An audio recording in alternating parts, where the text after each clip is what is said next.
Hey guys, welcome to this week's podcast episode. I'm really delighted to introduce today's guest to the audience, Bridget Hom, and she is an entrepreneur at heart. She's got a really fascinating story and journey, incredible energy, and today's going to be really high level because she's got so much experience helping others, entrepreneurs succeed.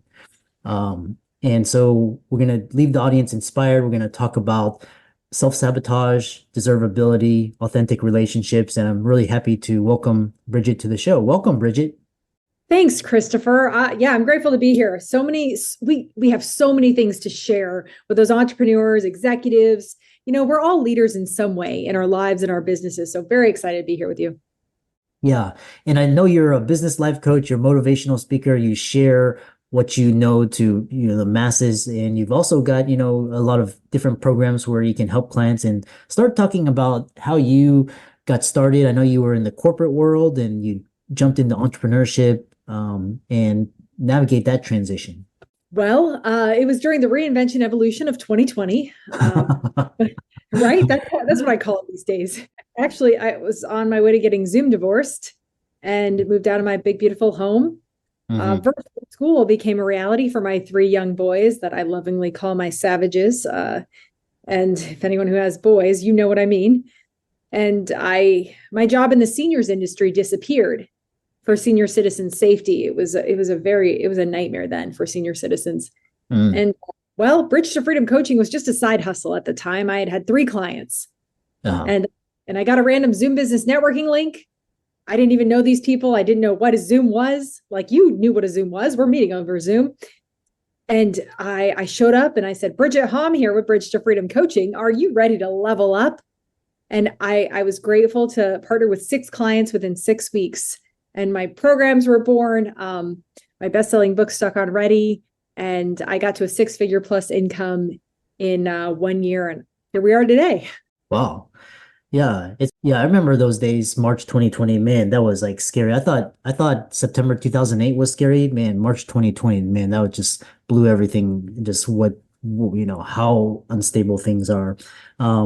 So one Well, question, go ahead, sorry. actually, I was talking to someone who was on the fence about, staying in their job or venturing into entrepreneurship. And especially during that time, we were in this place where we had to decide what our next move was.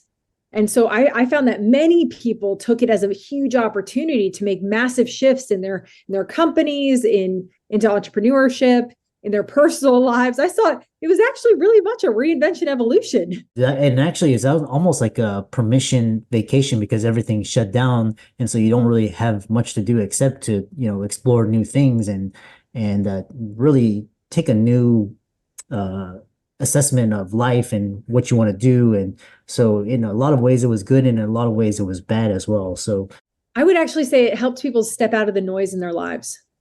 yeah.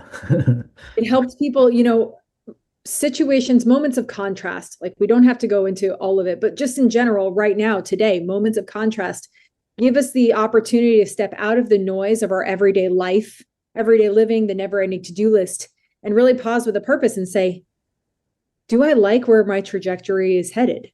Do I like the destination that I'm heading towards? What do you think? Yeah. Because most people live life on autopilot. They just kind of they're just sleepwalking through life, and so you need these moments like COVID to really just wake people up. You need something like a health scare, or something like a job loss or something to really just waken them up. What I love is I love talking about laws, and you have this law of deservability, transforming your mindset for success. How do you apply this law? That's a great question. It's always about the how, right? You're Yeah. like, oh, this is great. The what and the why. I know why I'm doing this. I know what.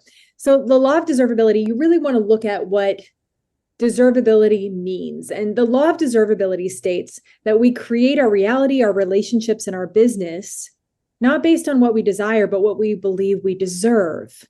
It's based on that deeper subconscious program Uh-huh. that we actually actively and, well, inactively create for ourselves. I always say what we're thinking right now, what you're thinking, who you're being, what you're saying, what you're doing about your life and your business, and how you're showing up is creating that subconscious program. And that subconscious program dictates your reality, your relationships, your business growth, that destination of where you're heading. But most people live under the influence, like you were saying. They live under the influence of circumstances, environments, situations. We allow all these external factors to dictate who we're going to be today. Mm-hmm. And the law of deservability is really taking ownership of our headspace and that destination for ourselves. I love that, because we're going to talk about overused terms, and you talk about mindset as an overused terms, and this deservability versus desire. And so a lot of people say, okay, I can meditate, I can do my affirmations, I can do my healing. How do you reconcile deservability and just kind of past trauma, emotional guilt, shame, and how that affects or relates to self-sabotage? That's a great question. The truth is, it's not saying I deserve, it's I believe I deserve. So that key word of belief is huge for discerning your next move or how you're going to deal with your trauma, your guilt, your shame.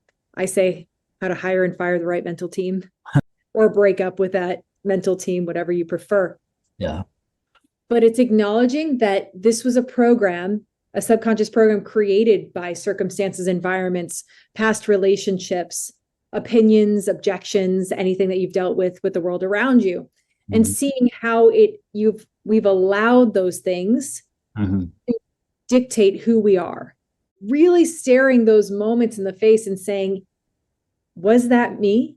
Or is that my real authentic self? And that's where we get into that perspective of what is imposter syndrome? And I always say the simplest way to define imposter syndrome is adopting lies as our truth. Adopting or saying that certain experiences are me. Those defined who I am. But that's not true. Imposter syndrome is like putting on a jacket. It's like, oh, I'm wearing this for a time. I'm wearing my trauma. I'm wearing my guilt. I'm wearing my shame. But you can take off that jacket at any time by reprogramming your mindset, your thoughts, words, actions, and emotions. Yeah. It's really interesting because talking with clients, they have these whatever happened in the past, and then they also have things that they're worried and anxious about in the future. And to come to terms with your past trauma and self-sabotage, is it basically forget about it, or do you have to kind of create new meanings out of the bad things that happened to you in the past? When talking about trauma, I always say that, and I'll take this personal for a second. When going through divorce, when going through any negative circumstances, you must decide, are you going to let this define you? You must decide that. You must look at it in that moment and say, is this going to be true for me for a lifetime?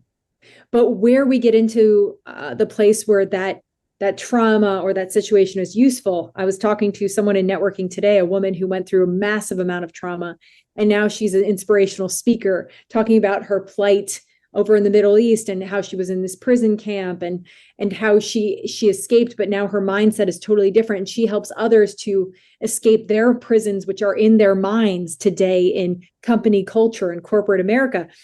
And I just thought that was so incredible. Yeah. What I want you to know is you never want to delete anything along your timeline, because it could always be used to empower someone, to give someone else the authority to take ownership of their life, of their headspace. And so everything along my timeline, I've been able to use to help someone else move the needle for business growth, to help someone, in that sink or swim moment in their life. And so everything is usable. And that's where you find that authentic power to keep you going. I always talk about be the empowerment generator.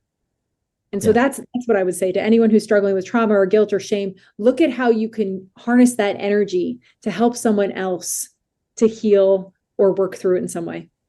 Yeah, and you mentioned a lot of things in that to impact. And one of those things was, kind of as it relates to sabotage to success. And we're going to talk about the entrepreneurship journey in the next half. And Tony Robbins says that we have a emotional thermostat, and if we go above that, we even though we desire that, we start to self-sabotage to get back to our emotional thermostat. So good for, for constantly like weight or obese or in debt or something, we'll do things to sabotage our progress. So once you're on this journey, how do you keep on it? How do you, you've made those New Year's resolutions, you've got your coach, you've done all these things, and then how do you prevent from going back to your normal habits?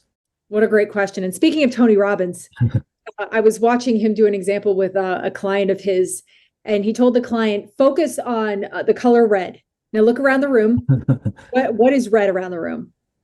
Right. And then he said, all right, close your eyes again. You're going to see the color brown. Now, what do you see that's brown around the room? He said, what did you notice? He said, all I noticed were the color that I was looking for.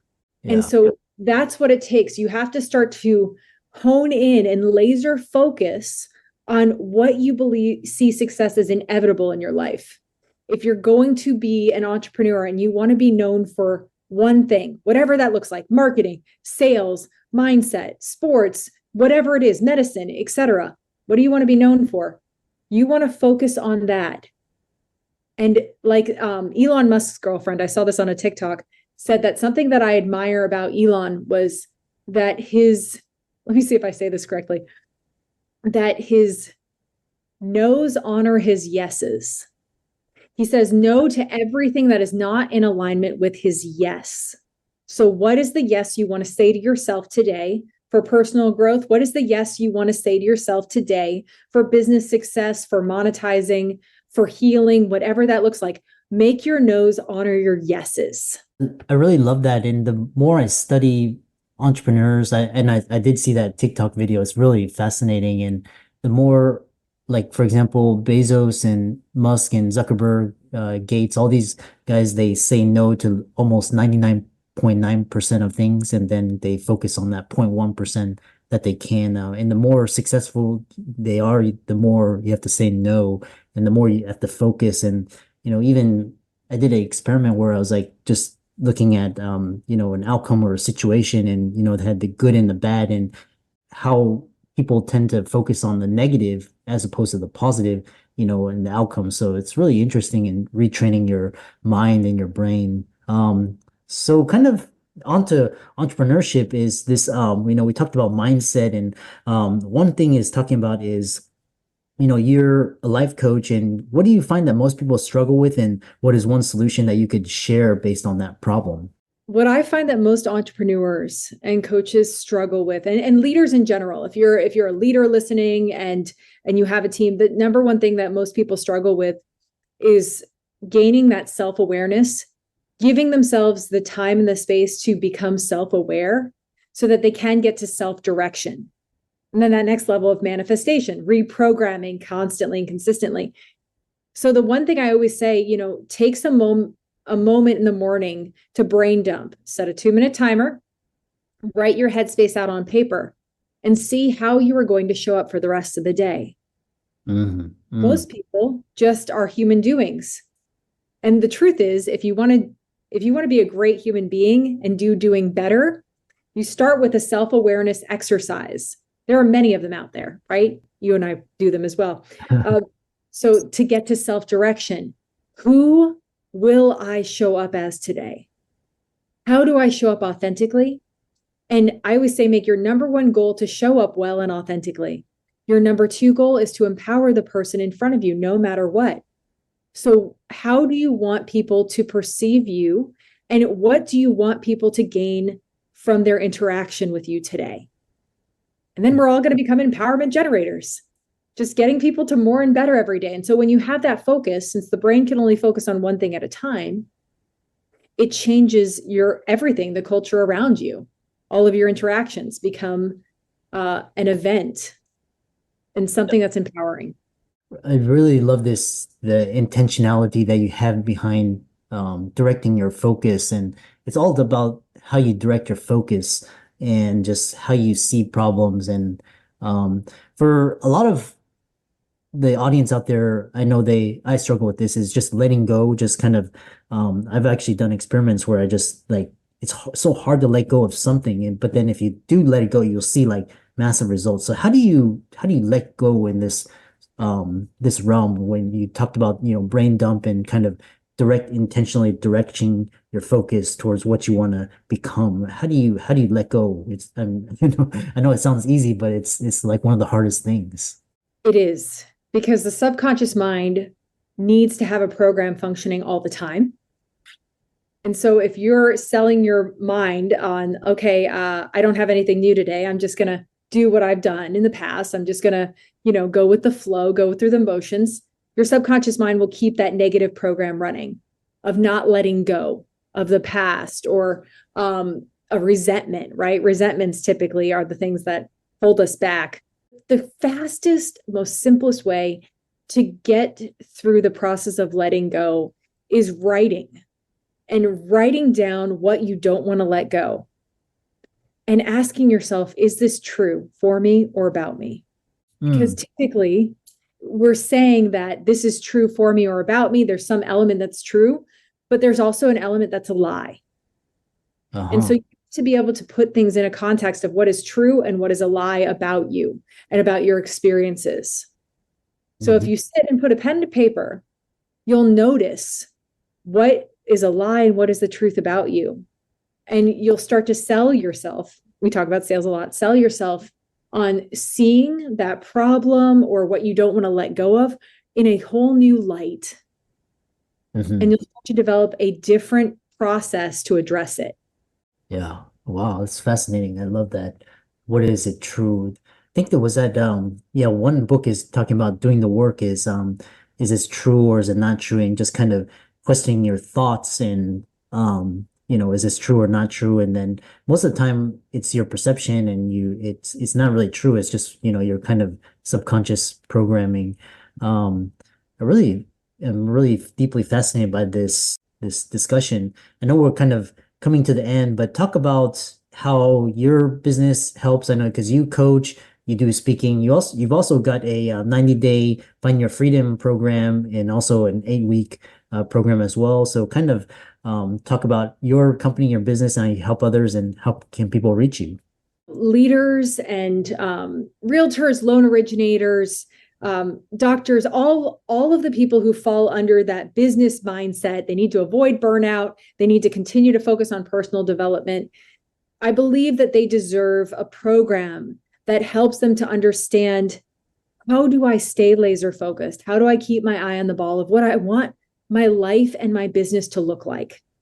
So I specifically designed programs to help entrepreneurs to accelerate their results and get past that 10, 20, 30K mark a month, and know how to sell, brand, and market themselves, because most entrepreneurs need to stay inspired. They need to honor their roles and their goals. And they want someone who will help them have new proven strategies to grow their business. Also know how to, honor the forgiveness, clear their headspace. And like you said, move past, what do I need to let go of so I can take on more things, opportunities, experiences that are more in alignment with my authentic self. So my Stuck on Ready programs, my Find Your Freedom programs help to accelerate those results. And you can find me at bridgethom.me. And you can find my book that will give you a lot of proven strategies at stuckonready.com, and you get it for free there. I love that. And for all the audience out there listening, Bridget for coming on, and be sure to check out her resources in the links in the show notes and connect with her and like her on socials. She's on YouTube, Twitter, TikTok, all the major platforms. And check out her book as well as her coaching programs. And with that, thanks so much for coming on to the podcast. Christopher, pleasure. Love having a conversation with you.